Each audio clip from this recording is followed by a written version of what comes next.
The word architecture is associated with the design of physical buildings, structures, and habitable spaces. It's an artistic practice that has traditionally focused on visual aesthetics, and outside of dedicated spaces like auditoriums, theaters, and other performance-related venues, not much emphasis goes into the architecture of what we hear. But the infrastructure of a city's residential neighborhoods, commercial and industrial districts, landscapes, and institutional spaces has a direct impact on our physical and mental well-being, social interactions, economic mobility, and political agency. And while a lot can be visually represented and deciphered through urban planning and design, what do the sounds of a place reveal about a society's values, power structures, and priorities? We're answering that question and more on today's episode of the Sound Continuum. Bonjour folks, I'm Sass. I work with sound as a tool for identity, documentation, and storytelling. For over a decade, I've done sound for film and podcasts, and I create custom soundscapes for journaling, healing, and embodiment through my sonic wellness platform, Home Frequency. This series is about sound and listening, not as background, but as forces that shape who we are, how we remember, and which stories are amplified or silenced. From oral histories in music, to recorded archives, to the soundtracks and soundscapes of our everyday lives. Welcome to the Sound Continuum.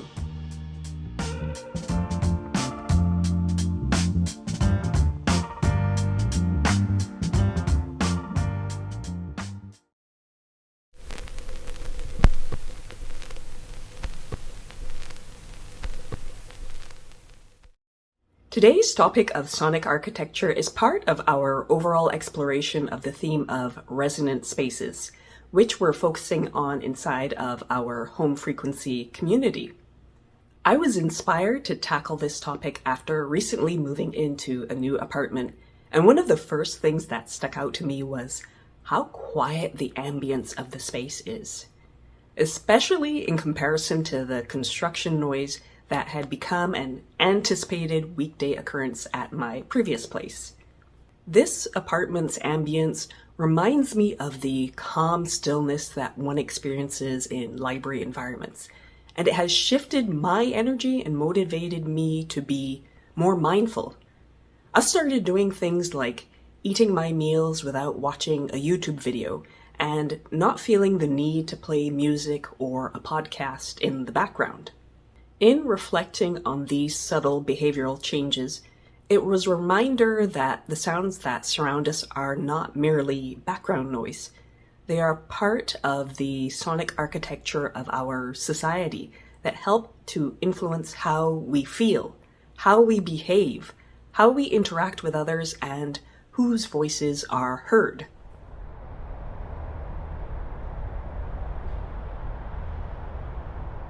Part of settling in and arriving after moving has involved taking walks to get familiar with the neighborhood. Listening to the new environment has been an essential part of getting my bearings and my senses acquainted with the area and its soundscape. The term soundscape has been used by a variety of disciplines to describe the relationship between a landscape and the composition of its sound. But it was Canadian composer and educator R. Murray Schafer who mainstreamed the terminology and initiated the field of soundscape studies and the World Soundscape Project at Simon Fraser University in British Columbia. On my walks, I listen out for the neighborhood's keynote sounds, which are the sounds of an environment that are created by its geography and climate. For example, water, wind, birds, and insects. The most notable keynote sounds on my walk tend to be the hum of the city's traffic noise and the bird song of blue jays, chickadees, and the occasional woodpecker. If I choose to commute via public transportation, I hear various sound marks, which is a term derived from landmark, and refers to a community sound which is unique or possesses qualities which make it specially regarded or noticed by the people in that community. An example would be the iconic of the Montreal metro system.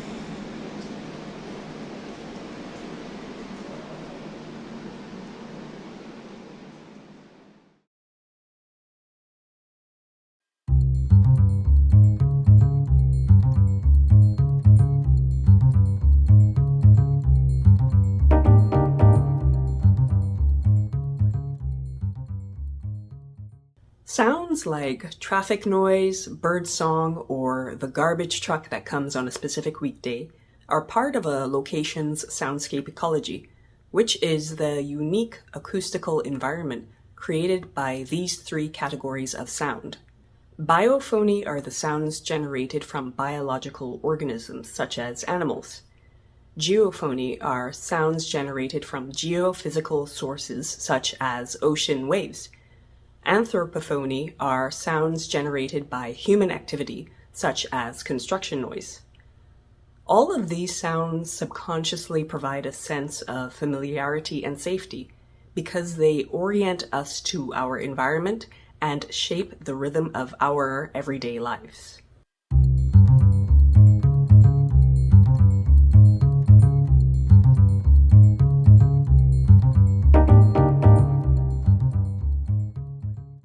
Rhythm is the repetition of processes or events, and rhythm analysis, a concept developed by French philosopher and urbanist Henri Lefebvre, proposes designing the rhythm of urban spaces to align with the natural rhythms of the human body. In Musical Cities, Listening to Urban Design and Planning by Dr. Sarah Aditya, she discusses Lefebvre's philosophy and explains that, quote, rhythm has always marked the repetitive nature of human activity, but as recognized by Lefebvre, these rhythmic characteristics were really only revealed through urbanization. The collective processes of urbanization manifest in our buildings and infrastructure, serve to house and transport the masses, and in turn influence the nature of our everyday rhythms. Urban living can thus be seen as the result of the interaction of various types of rhythms, those of our environments, our activities, our mobilities, and our bodies, as composed by the design of our built environments." End quote. While the change in my physical location provided the impetus to change my daily rhythm through the adjustment to my new environment, it's the sonic changes that are having the most impact on my biological rhythm. The construction noise that I had to contend with during the day at my old apartment was an ongoing stressor that affected my ability to work, and I would wake up on mornings on edge because I was anticipating the jackhammer starting as early as 7:30 a.m. In contrast, the quietness of my new space has relieved that anxiety, enabling me to sleep better throughout the night and wake up feeling refreshed. I can now start my morning slowly and intentionally, and appreciate the simple activity of eating my breakfast leisurely while enjoying the room tone. If removing the construction noise can make such a positive impact on my overall well-being, what would happen if we removed all of the anthropophonic sounds that pollute many city soundscapes?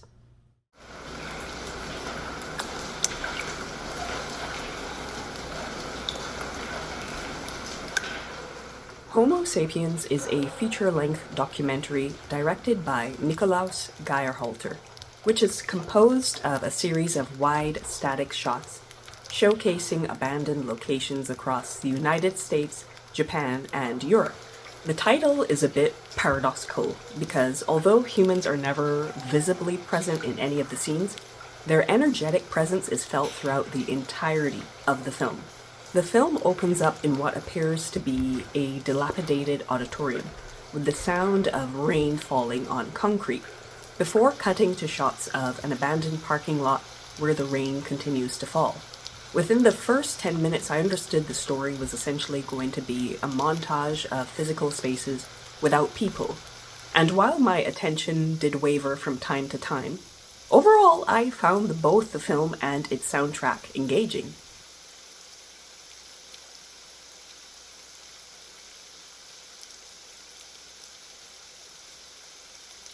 Geierhalter has described the piece as a study of the temporality of human existence.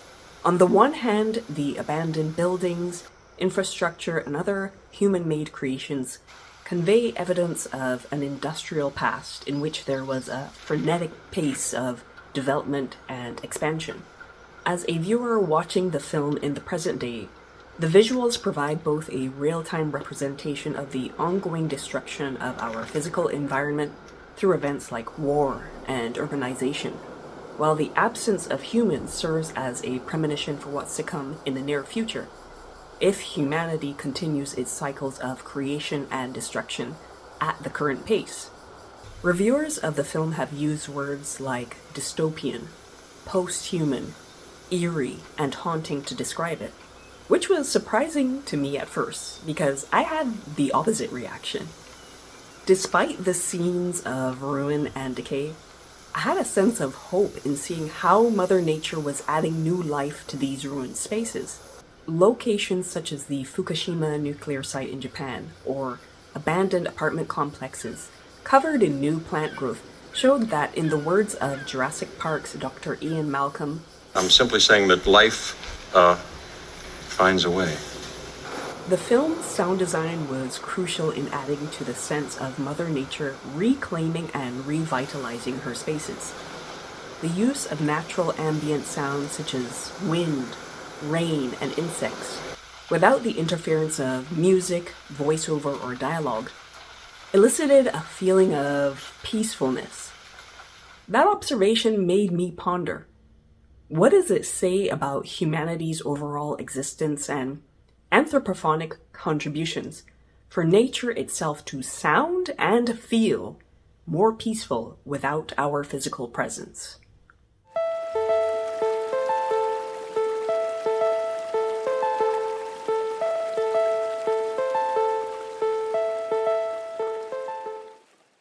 In everyday life, as in film, we don't consciously make note of sound unless it's out of sync or out of place. When asked their opinion of a movie, most casual viewers would generally provide commentary on things like the cinematography, the story, or the actors' performances. It's usually only in instances where the audio was distorted or the dialogue was visibly out of sync with a character's lips that feedback regarding sound is offered. In filmmaking, there's the concept of diegetic sound, which is an actual sound that originates from within the story. An example would be dialogue spoken by a character. There's also non-diegetic sound, which are the additional sounds that are added to enhance the story. For example, the music of a film score, which is used to shape a story and the audience's emotional response to it.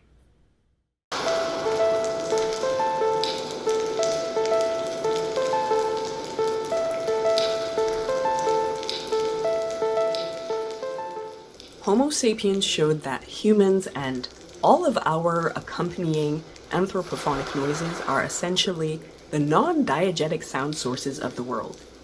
And I thought the piece serves as a perfect metaphor for the noise that exists within most of us due to dysregulated nervous systems, which are a byproduct of our post-industrial societies. Critic Scout Tafoya from Brooklyn Magazine wrote of Homo Sapiens, quote, "The more he tours the graveyard of our stunted ambition and our lazy idea of progress, the more the film begins to feel like silent science fiction. Who are these alien life forms who'd let all this work go to waste? Where else did we have to be that was so important that so much human effort could be allowed to fester?" Homo Sapiens finds us fascinating, if enervating. Self-appointed gods with too much time on our hands and no capacity for reflection, writing our epitaph in every step we take away from our past. Every brick we lay in every house will never set foot inside again. End quote.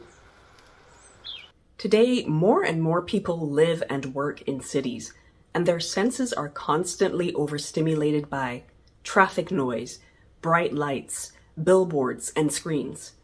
The sights and sounds of nature have been relegated to content that one indulges in as a form of escape. Think about it.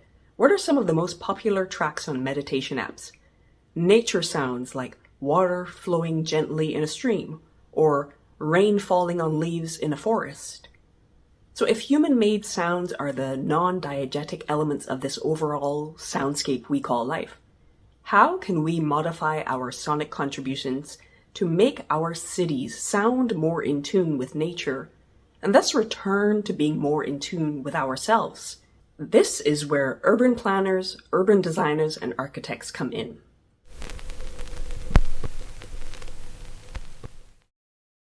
In Sarah Aditya's musical Cities, Listening to Urban Design and Planning, she posits that urban design, music, and architecture share a common language, and thus can draw from one another to create cities that are more rhythmically aligned with nature and the seasons, and spaces and environments that facilitate a better quality of life.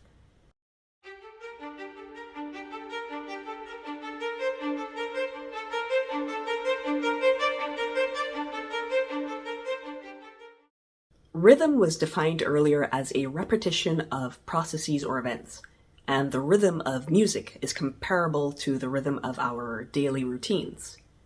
Tempo refers not just to speed, but the amount of processes, events, and activities that occur within a particular time frame. A city like New York is considered high tempo because it's action-packed, and there's always something to do. Rhythm and tempo combined create a pace of life, which is why we often use words like fast pace or slow pace to describe urban versus non-urban lifestyles. The struggle today is creating harmony between our own biological rhythms and the infrastructure of our built environment.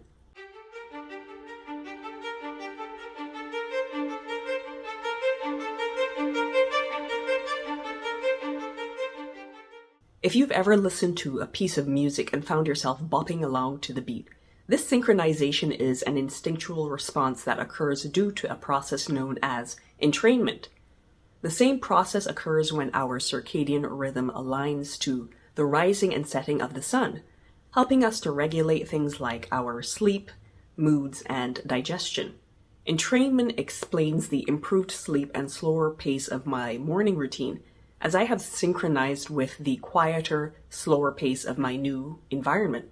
Good urban planning and design should facilitate this process by creating the spaces and conditions for coherence between people and their environments. Going back to Aditya's book Musical Cities, quote, "It is clear that the rhythmic composition of our urban infrastructure is a defining factor in the formation of our own everyday rhythms, our resulting opportunities and constraints, our health and well-being, both physiologically and psychologically, and our overall perception of the livability of our city. This, in turn, cannot help but influence how we behave and the choices we make in our cities, which ultimately impacts on their sustainability. We can design our urban spaces to encourage more sustainable urban rhythms, such as catering for the rhythm of walking to discourage driving, or making waiting a more attractive experience to encourage public transport.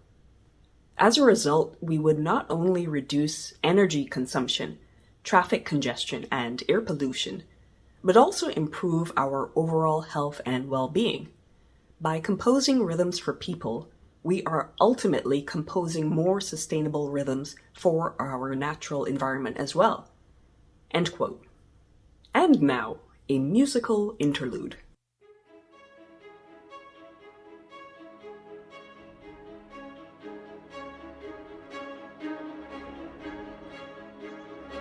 Cities aren't merely planned, designed, and built. Every component is part of an urban composition and reflects the priorities of its composers. Local and municipal governments comprised of elected officials and planning commissioners are the patrons and producers who commission the city piece. Urban planners operate on the macro level, composing the policy frameworks and strategies that dictate regulations for land use, building codes, zoning laws, and infrastructure. Urban designers serve as the intermediary between planning and architecture, arranging policies into visual form to show how all of the building, street, landscape, and infrastructure sections of the orchestra will harmonize spatially through rendering sketches and models. The orchestra itself is composed of 4 main sections.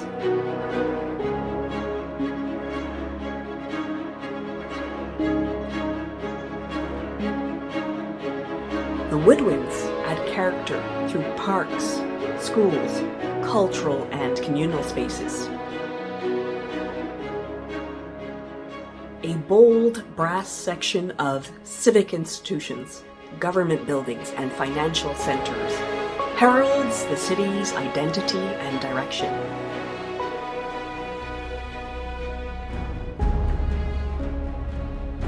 The percussion section, led by public transit as its primary beat, keeps the city rhythmically in tune.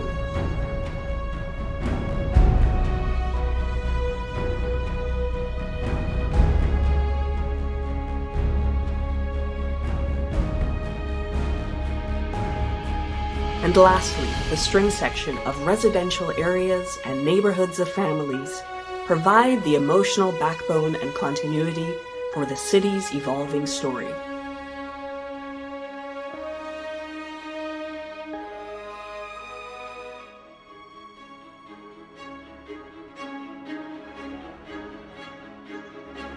Architects design the motifs expressed through buildings and spaces, forming the recurring themes and harmonic foundation of our lived experience.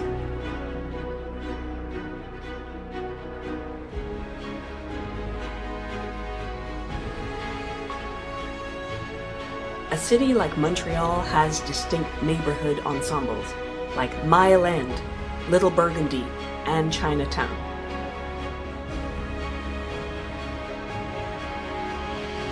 Within them are citizen musicians, each contributing their voices and rhythms to the dynamic urban symphony we call life.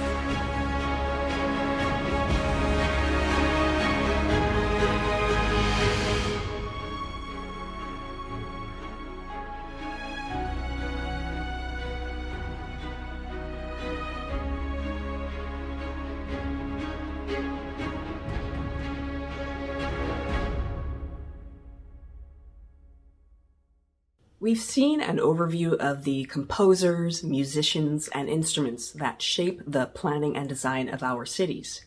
Now let's take a deeper look at the composition itself and some of the influential architects and urban planners who laid the ideological foundations for many of our present-day urban environments. At the beginning of the 20th century in Paris, the Haussmannian style was the predominant aesthetic behind the city's design and infrastructure. Georges Eugène Haussmann was a city official who'd been commissioned by Napoleon III to implement a massive urban renewal program beginning in the 1850s to modernize the city and improve living conditions for the working class. The program included widening streets and boulevards to open space for more light and air circulation, and building hundreds of kilometers of aqueducts and sewer lines to transport the city's drinking water and manage waste disposal. Charles-Édouard Jeanneret, who was known by his chosen pseudonym Le Corbusier, was born in Switzerland in 1887, but he would eventually emigrate to France where he established a studio and designed some of his most renowned buildings. In 1908, Ford released the Model T automobile, revolutionizing the industry with its assembly line process, which enabled the vehicle to be mass-produced and sold at an affordable price. Inspired by Ford and the manufacturing strides being made as a part of the Industrial Revolution, Corbusier believed in the superiority of new technology and famously stated, "Progress is achieved through experimentation."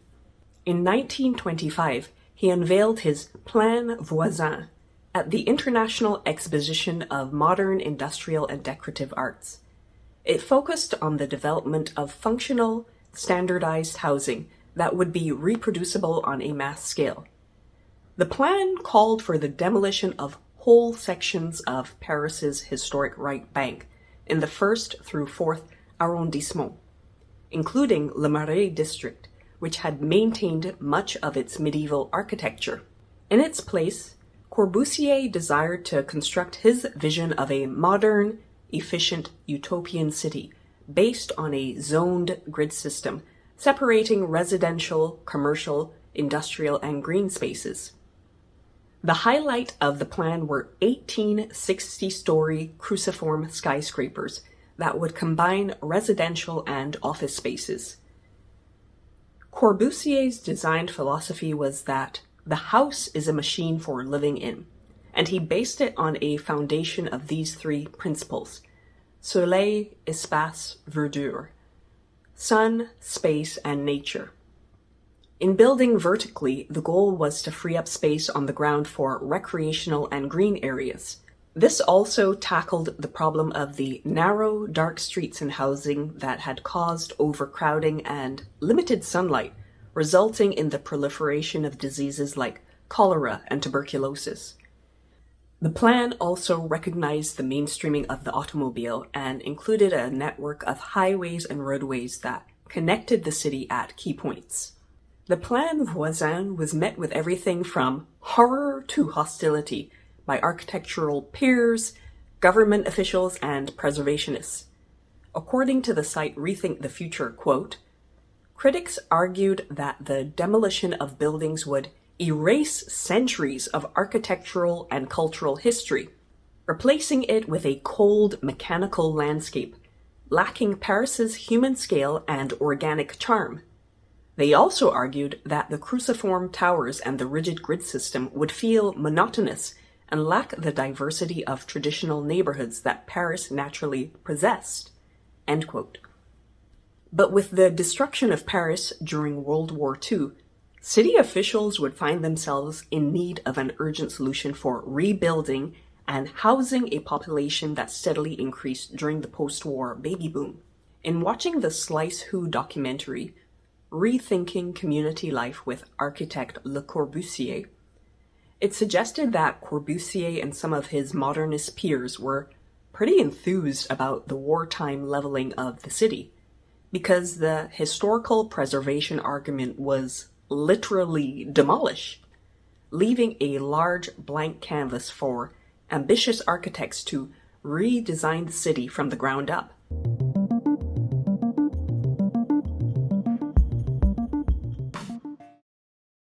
The Unité d'Habitation, also known as the Cité Radius in Marseille, France, is one of the most notable buildings in modern architecture, and it's a textbook example of Le Corbusier's design philosophy. Due to post-war shortages of steel, the 18-story building rests on massive pillars of reinforced concrete, known in French as béton brut. This is where the term brutalism is derived, and the aesthetic is part of Corbusier's enduring legacy. The building was designed as a self-contained city, featuring 337 apartments, a 21-room hotel, shops, and medical facilities. Wide corridors form interior streets, separating apartments. The rooftop features views of the Mediterranean Sea and amenities including a communal garden, athletic track, and nursery school. Corbusier viewed this type of standardized housing as a tool for social reform and a means to solve the housing crisis by providing well-designed, affordable apartments to poor and middle-class citizens. While many of Corbusier's clients were affluent individuals who could afford his services, He desired to do most of his work in developing countries, particularly within Latin America. Architect and historian Jean-Louis Cohen stated that there was a messianic component to Corbusier, and that he identified with the prophets of different religions in the belief that his work was part of a kind of divine mission. Corbusier traveled to the favelas of Rio de Janeiro in Brazil, where he filmed Residents, and he eventually collaborated with Brazilian architects including Lucio Costa and Oscar Niemeyer to design the Gustavo Campanema Palace, which was one of the first modernist buildings in Latin America. So I've provided this overview of Corbusier's aesthetic approach and stated motivations behind his architectural work. But what does all of this have to do with sound? We'll circle back to that analysis in a moment. But first, let's look at some other figures and their contrasting ideas.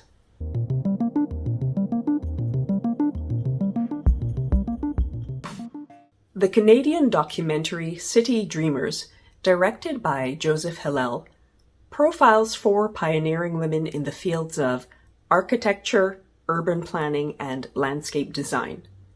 Architect and philanthropist Phyllis Lambert began her career at age 27 when her father, Samuel Bronfman, who was the head of the Seagram Company, enlisted her to supervise the search for an architectural firm to design the Seagram Building headquarters on Park Avenue in New York City between 1954 and 1958. After obtaining her Master's of Science in Architecture in 1963, Lambert returned to her home city of Montreal, where her family commissioned her to design the Sadie Bronfman Center, now known as the Siegel Center for Performing Arts, in honor of her late mother. A passionate advocate for historical and cultural preservation, Lambert led the campaign to save Montreal's historic Greystone townhouses in the city's Milton Park neighborhood. Against the backdrop of long-standing tensions between Anglophones and Francophones, in 1973, Mayor Jean Drapeau had ordered the demolition of the historic Van Horn Mansion on Sherbrooke Street, claiming that the building was not part of Quebec's cultural identity because it was the home of an English-speaking Canadian. The demolition caused a public outcry and served as a catalyzing event for the formation of groups like Heritage Montreal, of which Lambert was a co-founder. Lambert purchased another famous greystone, the Shaughnessy Mansion, in order to save it, and in 1979 transferred it to the Canadian Centre for Architecture, which he also founded as a museum and research centre. British-born Blanche Lemco van Ginkel was an architect and urban planner, and she became the first woman to head an architecture department at a Canadian university when she took on the director role at the University of Toronto in 1977. In 1948, she completed a brief stint at Le Corbusier studio in Paris, which enabled her to work on the aforementioned Cité Radius in Marseille.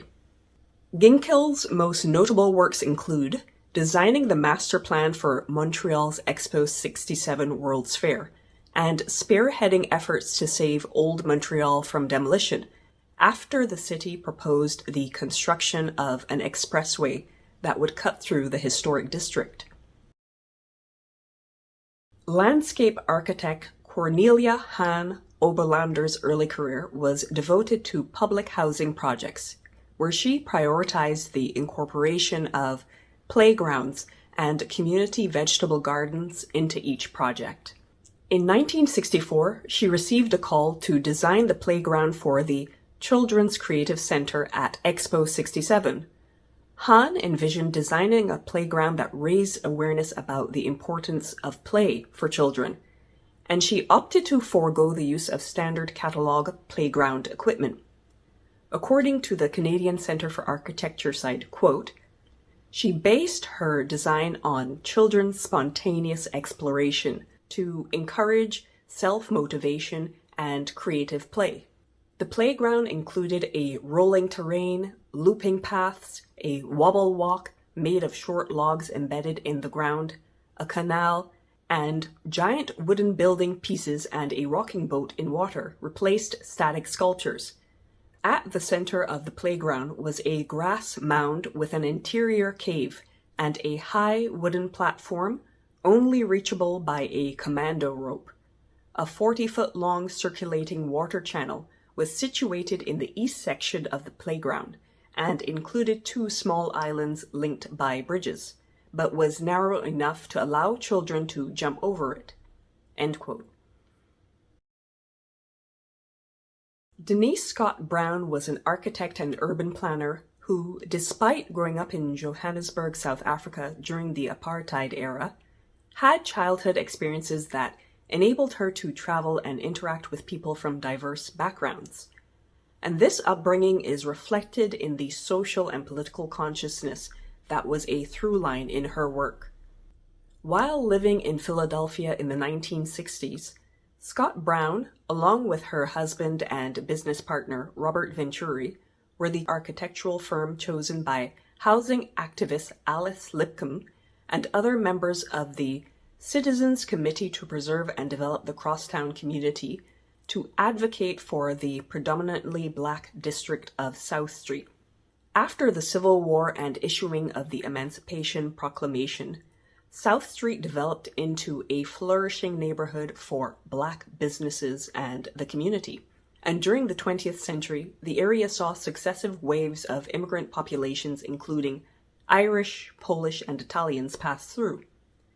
When plans for the city's proposed Crosstown Expressway revealed how the highway would bisect the neighborhood, South Street's real estate values plummeted as an exodus began due to the imminent demolition. Scott Brown and her team spent 4 years studying and advocating for the preservation of the neighborhood and preparing for its eventual revival. From the site Hidden City, quote, "First, low-income housing needed to be rehabilitated with minimal household relocation and neighborhood improvements. Local home ownership and local business operations needed to be supported. As a first increment, a small number of buildings should be renovated to house social services, a symbol of renewal. After this, additional planning needed to be directed at the community level, driven by community leaders." Scott Brown said, "The social planners liked our plans. They were glad that we hadn't designed buildings, because it was too early to do so," wrote Scott Brown. "They approved of our designing by number the kind of buildings and types of programs that should be sponsored in different locations." End quotes. In 1972, Scott Brown, Venturi, and grad student Stephen Eisenhower co-authored the book Learning from Las Vegas, which was a seminal text in ushering in the postmodern movement in architecture.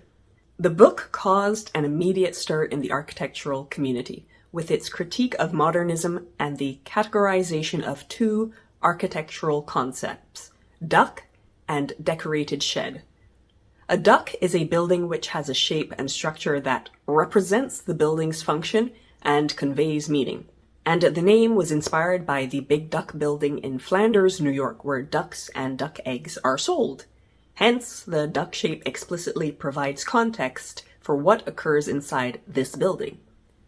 A decorated shed, on the other hand, is a building that relies on additional signage, symbols, or ornamentation to convey function and meaning.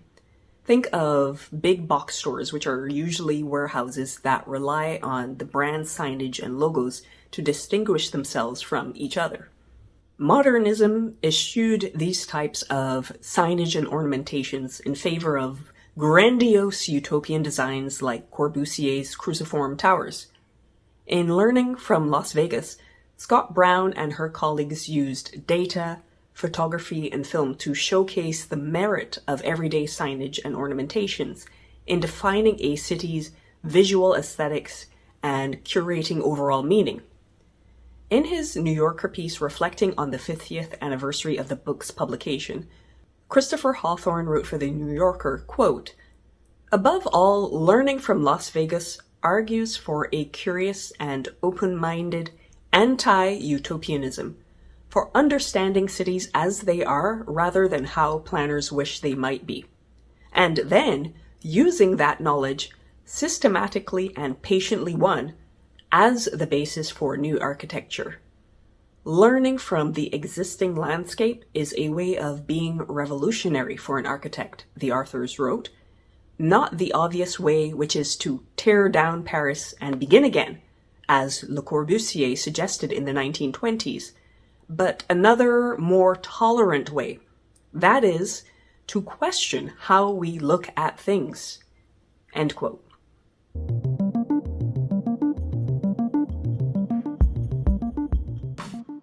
I chose these individuals not only because of the impact they left on their respective fields, but because the contrast between Le Corbusier and the Modernist approach versus the women profiled in City Dreamers provides ample food for thought and analysis.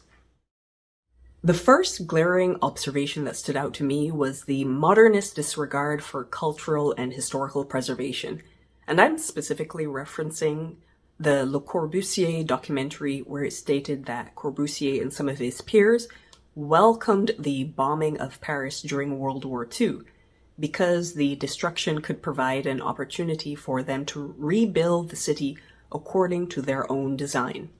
When I heard that, I was like, Corbusier, sir, people were dying.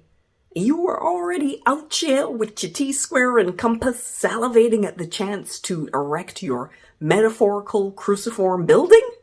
Contrast that with Phyllis, Blanche, Cornelia, and Denise, who operated from a mindset of preservation before new creation. The modernist asks, what can I make this city into? While the dreamers ask, who and what already exists here? And how can my work enable them to continue to do so?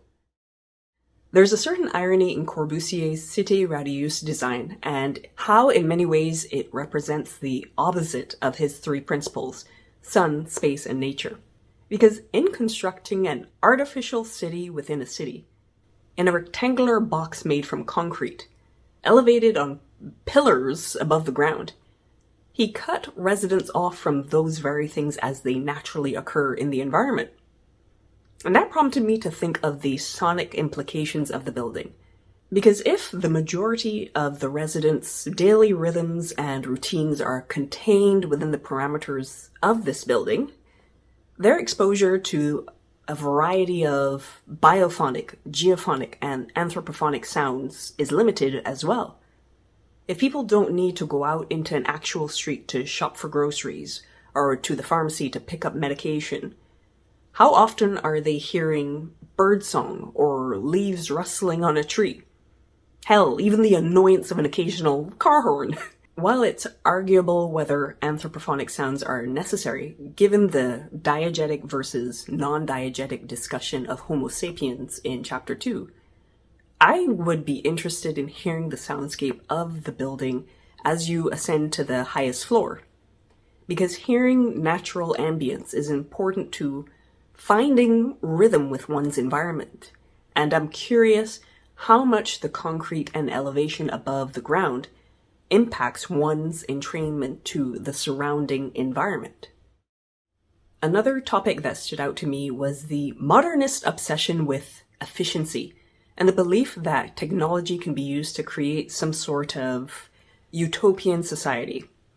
For that point, I return to Le Corbusier's philosophy that the house is a machine for living in. I don't want to live in a machine. To me, a house is a physical structure in which one curates an emotional sense of home. And when I think of the word home, adjectives like cozy, welcoming, and warm come to mind. The word machine conjures adjectives like cold, empty, and soulless. A machine is a device that can operate within the home, but I don't believe a machine can recreate the kind of emotional resonance generated by humans and other sentient beings like pets that make a space feel like home. My philosophy would be that a house is an emotional space for living in.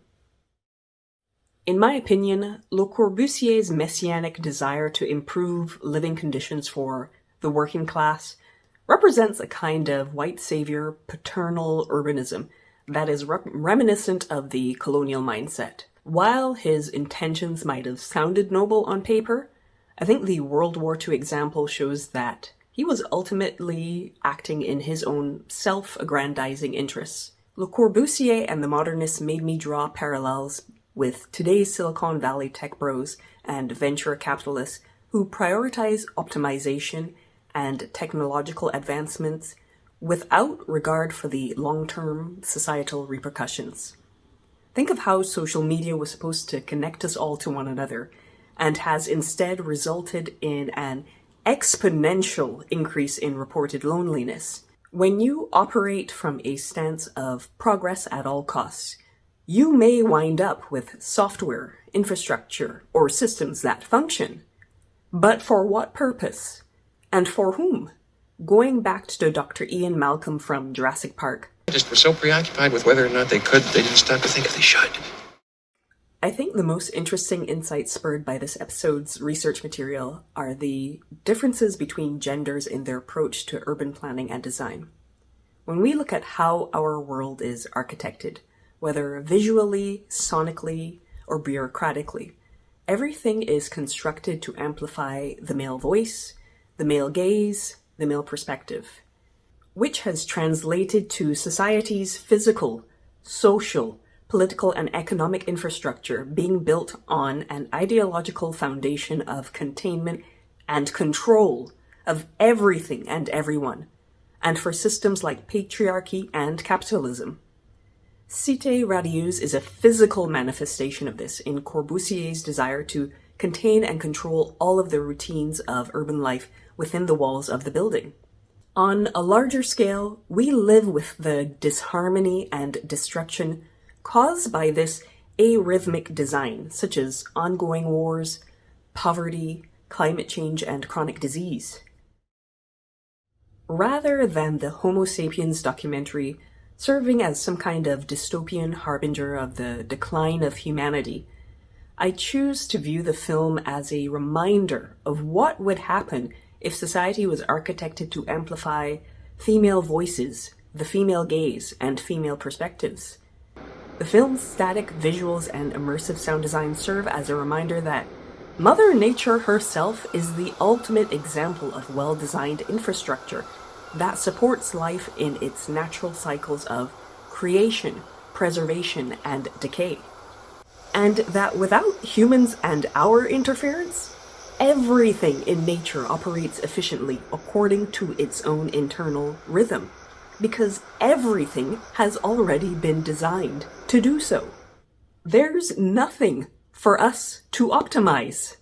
In designing cities and societies based on male-centered definitions and frameworks that confine, contain, and control people, nature, and spaces, whether that be through things like buildings, cities, identities, or beliefs, we have architected infrastructure, systems, societies, and ways of living that are fundamentally unnatural. In reflecting on the 4 years of working to preserve Philadelphia's South Street, Denise Scott Brown said something that has stayed with me since watching the City Dreamers documentary. If one can tolerate a certain untidiness in the environment, the vitality that you get is good for stability. A street like that doesn't go under because it's got so many different ways it can support itself economically. I loved her use of the word untidiness because that's exactly what life is. Untidiness is another way of defining the organized chaos that is how nature, animals, and humans realistically exist and thrive in a natural environment. Going back to the music metaphor from chapter 2, Architects, urban planners, and designers play a role in composing the score that is the city piece.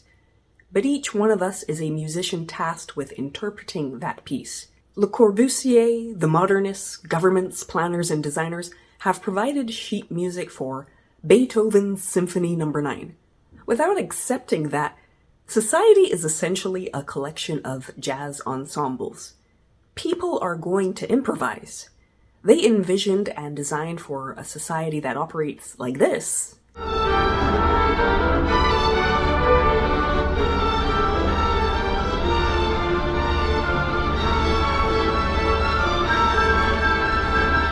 When in reality, humans, animals, and nature operate like this.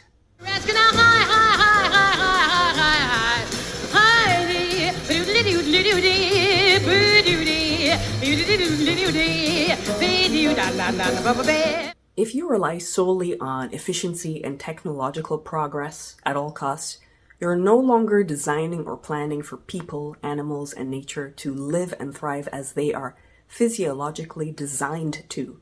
You're trying to force conformity to arrhythmically designed spaces, environments, infrastructure, and systems. And that kind of thinking can lead to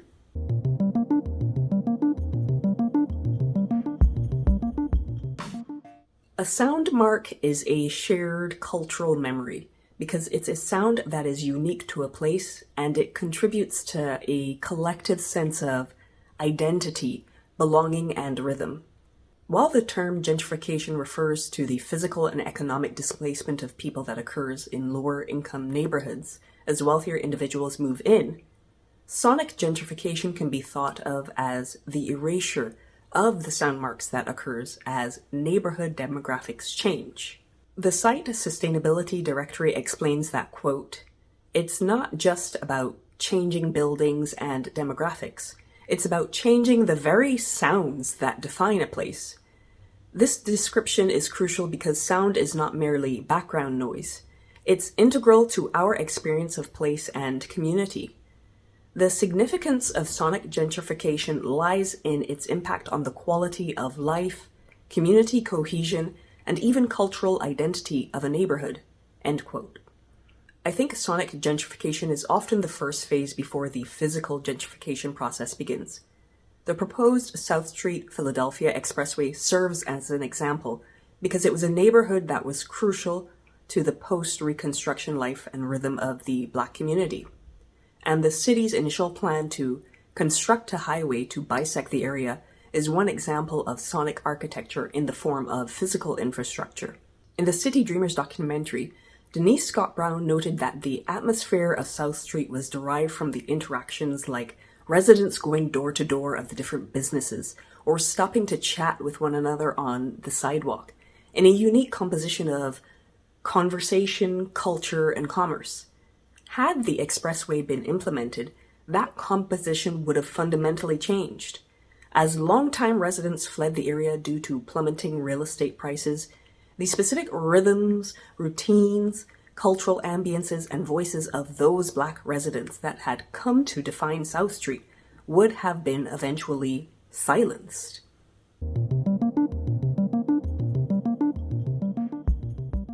The Sustainability Directory provides further examples of how sonic gentrification manifests in urban environments. As neighborhoods change physical demographics and infrastructure with the addition of housing developments and commercial districts, the noise pollution brought by construction and increased traffic flow from the roadways leads to more undesirable anthropophonic sounds in an area. Lower income and marginalized communities and neighborhoods are often the ones most affected by noise pollution because they're often located in dense urban areas where the constant sounds of people and machines can contribute to overstimulation, which can be dysregulating to residents' internal rhythms. These neighborhoods also tend to be devoid of green spaces, which could provide residents access to the peaceful and restorative benefits of nature's sounds and rhythms. This is a form of sensory displacement, and I describe this type of urban design as the sonic equivalent of a food desert.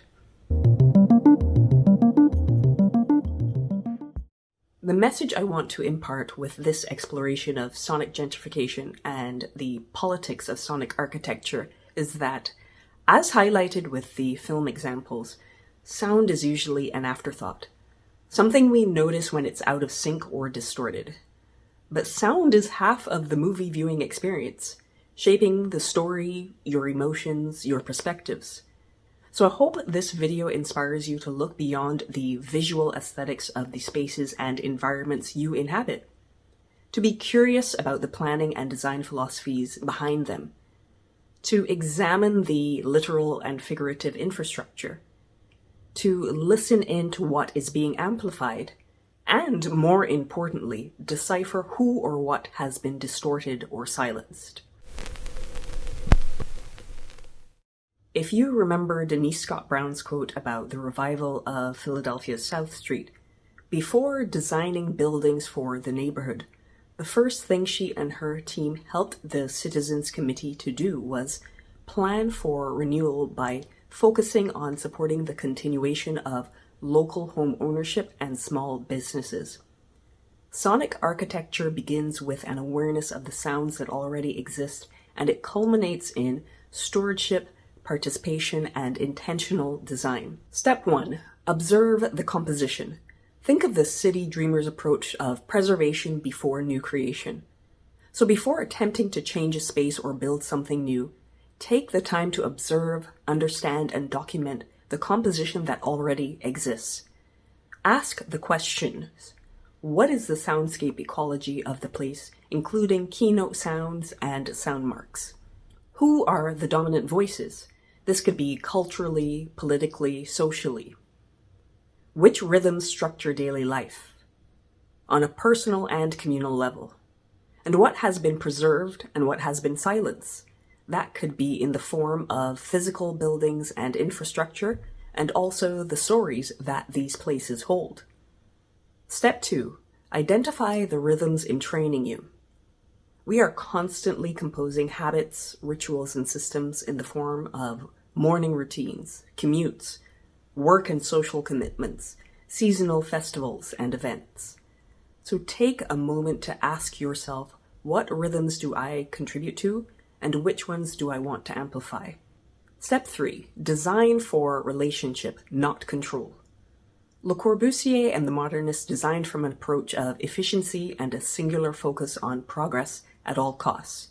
The women of City Dreamers designed from an approach of collective preservation, participation, adaptation, and stewardship that enabled people to live and operate in the ways that are most meaningful and beneficial to them. As seen with South Street and the Greystone example from Montreal, the most enduring spaces and environments are rarely derived from bureaucracy. They emerge through shared dialogue, memory, routines, and commitment to community. If you were to design a place for future generations, what sounds in the form of stories, music, culture, and nature would you want them to inherit? Step 4. Compose small acts of sonic care. You don't need to be an urban planner or an architect to practice sonic architecture. You can design and build a sonic consciousness and practice into your daily routines. This can include activities like having device-free meals where you eat and enjoy the ambience around you. Go for walks around your neighborhood without headphones. For professionals like architects, urban planners, and designers, before beginning a project, ask yourself, who and what already exists here? What keynote sounds and sound marks does this project invite, discourage, or erase? Who loses a sense of identity and belonging if those sounds are displaced? Who benefits from these sonic outcomes?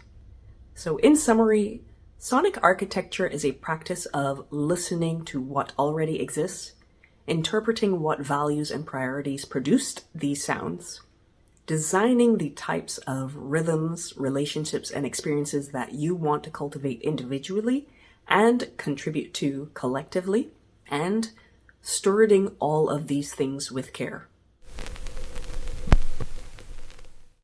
Every soundscape reflects the priorities of its composers. While governments, urban designers, planners, and architects are the bureaucratic composers of our cities and environments, we must remember that each of us is a composer, instrument, musician triple threat in these pieces as well. We all have the agency to use our voices, our daily rhythms, and our personal stories to contribute as members of this societal symphony. So my question is, what kind of world are we composing together? If today's video resonated with you, I invite you to delve more into the research links below and to become a member of my Home Frequency community. Home Frequency is an online space for people who like to record voice notes to themselves and listen to curated journaling and ambient ritual soundscapes, with some intentional design and curation by me, to help you become a more conscious composer of the world we inhabit, one small act of sonic stewardship at a time. Thank you for being here, and remember to stay tuned, stay present, and listen for what's amplified. TTYL.